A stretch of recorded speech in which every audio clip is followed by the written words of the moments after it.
Welcome back to my channel.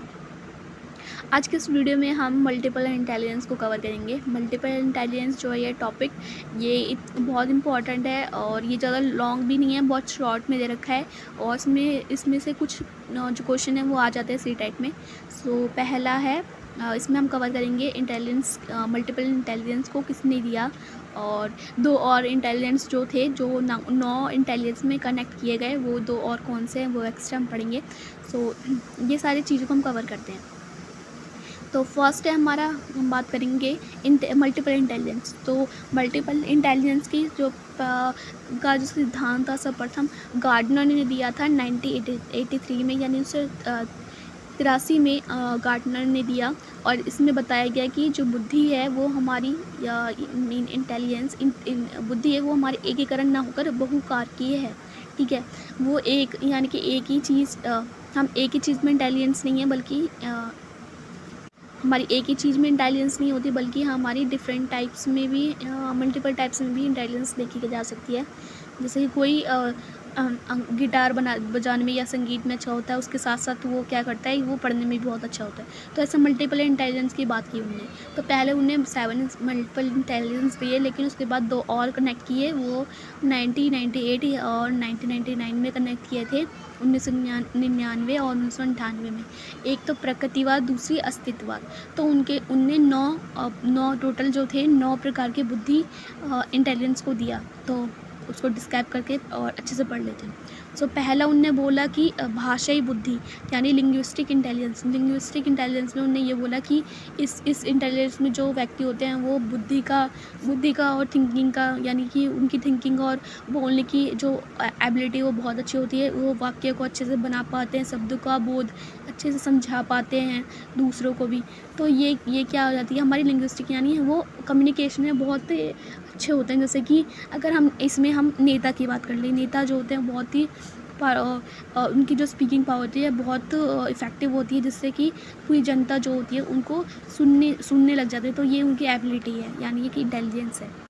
Second है हमारा तर्कीय यानी गणितीय बुद्धि, यानी लॉजिकल मैथमेटिक इंटेलिजेंस। यानी कि अब ये यानी किसी संख्या के अंकों को क्रम में लगा पाना, सीक्वेंस में, ठीक है, एनालाइज कर पाना और डिफ्रेंशिएट कर पाना। और मल्टीपल जो इंटेलिजेंस मैथमेटिक जो वो सोल्यूशन है उसको सॉल्व कर पाना, ये सारे हमारे गणितीय में आ जाएंगे। यानी इसमें जो जो एबिलिटी होती है वो थिंकिंग करने की, समस्या को जल्दी से हल करने की बहुत होती है। तो ये हमारे गणितीय इंटेलिजेंस में आ जाता है। ठीक है, तो सेकंड हमारा इंटेलिजेंस है गणितीय बुद्धि का। और थर्ड है हमारे स्थानीय बुद्धि यानी स्पैटियल इंटेलिजेंस।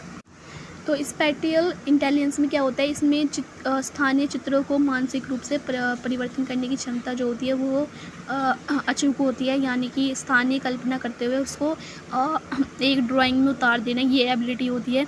जैसे कुछ घर बनाने वाले जो होते हैं, जैसे आर्किटेक्चर जो होते हैं, उनमें ये एबिलिटी होती है कि वो किसी घर को बनाने से पहले उसका जो मैपिंग या फिर ब्लूप्रिंट होता है वो बना लेते हैं। तो ये क्या है, उसको कल्पना करके, एब्स्ट्रैक्ट थिंकिंग करके वो क्या करते हैं, उसको पेपर्स पे लिख देते हैं और बना देते हैं। हमारा सारी गतिक बुद्धि यानी बॉडी काइनेस्टिक इंटेलिजेंस, इसमें वो पर्सनैलिटी आती है जो खुद के बॉडी को कंट्रोल कर पाते हैं, नियंत्रण कर पाते हैं, और किसी वस्तु को किस प्रकार से सावधानीपूर्वक यूज़ करना है ये उनको पता होता है। और प्रवीण रूप से किस एक्टिविटी में या किस खेल में या किस उसमें पर्सनैलिटी अपनी बॉडी को किस स्किलफुल लेवल में बढ़ाना है, ये उनमें एबिलिटी होती है। और वो अपने बॉडी को जैसे चाहे वैसे रूप दे देते हैं।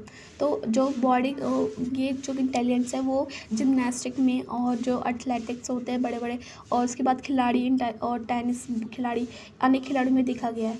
नेक्स्ट है हमारा संगीतिक बुद्धि यानी म्यूज़िकल इंटेलिजेंस।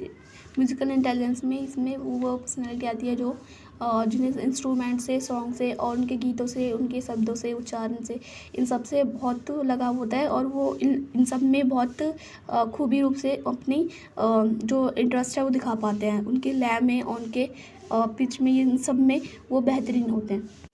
नेक्स्ट है हमारा व्यक्तिगत आत्मबुद्धि यानी कि पर्सनल सेल्फ इंटेलिजेंस यानी जो खुद की पर्सनैलिटी को समझ पाए और उसको कैसे उसका ट्रिगर हो रहा है या फिर क्या क्या क्या उसमें बॉडी में चेंज आ रहा है, उसको कैसे कंट्रोल कैसे, और जो अच्छी चीज़ उसको खूब बढ़ाने के सब उनमें ये माइंडसेट होता है।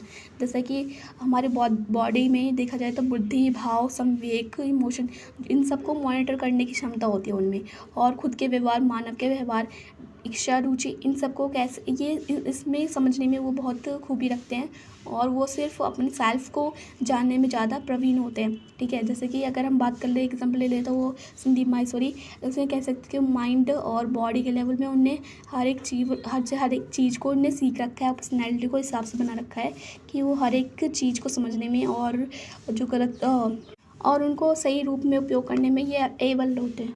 नेक्स्ट है हमारा व्यक्तिगत अन्य बुद्धि, यानी अब ये है इंट्रापर्सनल। इंट्रापर्सनल में क्या होता है कि हम दूसरों के जो इच्छा होती है, इच्छा, प्रेरणा और उनमें क्या उनका क्या मूड है और उनकी क्या प्रकृति है, इन सबको हम आसानी से जान पाते हैं, इसमें ये एबिलिटी होती है। जैसे कि हम साइकोलॉजिस्ट को ले सकते हैं, वो क्या होता है, वो खुद वो दूसरी की पर्सनैलिटी कैसे बिहेव कर रही है, क्या उनमें प्रॉब्लम आ रही है, क्या उन्हें निदान कर पाए, ये सब उनमें एबिलिटी होती है। नेक्स्ट है हमारा 8 पॉइंट में प्राकृतिक बुद्धि और अस्तित्ववाद। तो ये जो दो है, प्राकृतिक बुद्धि और अस्तित्ववाद, तो ये दोनों को 1998 में और 1999 में मल्टीपल इंटेलिजेंस में जोड़ा गया था। तो इसको पढ़ लेते हैं। तो प्राकृतिक बुद्धि यानी नेचुरलिस्टिक इंटेलिजेंस, तो इसमें क्या होता है कि इसमें वो पर्सनैलिटी आती है जिन्हें नेचर से बहुत प्यार होता है, यानी उनके इन्वायरमेंट में कैसा पैटर्न है, क्या क्या क्या वो पेड़ कैसे इन्वायरमेंट है, पेड़ पौधे की, इन सब में उनकी बहुत रुचि होती है। जैसे कि एग्जांपल में किसान ले ले, और जीव मनोवैज्ञानिक यानी बायोलॉजिस्ट होते हैं जो वैज्ञानिक, वो ले ले, तो वो सब इन सब में आ जाता है, क्योंकि उन्हें नेचर से इतना प्यार होता है कि वो हर एक चीज़ में जो प्रकृति है उनको ढूंढ पाते हैं। नेक्स्ट है हमारा अस्तित्ववादी बुद्धि, यानी एक्सिस्टेंशलिस्ट। तो अस्तित्ववादी बुद्धि में होता है कि वो हर एक चीज़ में रुचि रखते हैं, यानी चिंतन करने की रुचि रखते हैं कि हर चीज़ में वो कारण ढूंढते हैं। जैसे कि ताजमहल है तो उसके पीछे आने का कारण क्या है, वो बना क्यों, किस समय बना, क्या कैसे बना, और उसमें कितने मजदूर थे और कहाँ से वो चीज़ लगी। तो इन ऐसे प्रश्नों की उनमें खूबी होती है कि किसी भी चीज़ की उत्पत्ति, कारण, इन सबको वो जानने में बहुत मास्टर होता है। जैसे कि हम फिलोसोफर थिंकर की बात कर ले तो वो भी ऐसे होता है कि वो हर एक चीज़ में चिंतन करने की रुचि होती है उनमें, और ये जैसे कि जीरो का इन्वेंशन क्यों हुआ और किसने किया और उसके पीछे रीज़न क्या था। तो ये सारे जो जितने भी साइंस या फिर दार्शनिक चिंतन हो गए, वो सब कुछ इसमें आ जाएंगे, जिन्हें अस्तित्व में कोई भी चीज़ एग्जिस्ट कैसे होती है हमारे इन्वायरमेंट में, वो उनके पीछे उनका माइंडसेट होता है। अच्छा, लास्ट में बस ये क्वेश्चन है कि लास्ट की जो गार्डनर कहते हैं कि जो मल्टीपल इंटेलिजेंस है वो कैसे बढ़ती है। जैसे कि उनने 2 बात बोली है कि आनुवांशिक और हेरिडिटी और परीक्षण, यानी कि कुछ लोगों के अंदर ये हेरिडिटी रूप में होती है कि वो संगीत पहले से उन्हें विरासत में मिलती है, और दूसरी प्रशिक्षण यानी ट्रेनिंग के हिसाब से भी किसी में मल्टीपल इंटेलिजेंस खूबी दे सकते हैं। और कुछ लोग कहते हैं कि अगर मल्टीपल इंटेलिजेंस होगी तो क्या ये एक इंटेलिजेंस को इफेक्ट करेगा, नहीं, ये बल्कि गार्डनर ने ये बोला है कि ये जो 9 इंटेलिजेंस है वे एक साथ अंत्यक्रिया करके हुए आगे, यानी एक साथ कार्य करते हैं अंत्यक्रिया करके। अगर ये 9 इंटेलिजेंस होंगे तो उनमें उनका इंट्रैक्शन होगा, एक अच्छा इंट्रैक्शन होगा, वो और खूब व्यक्ति होगा।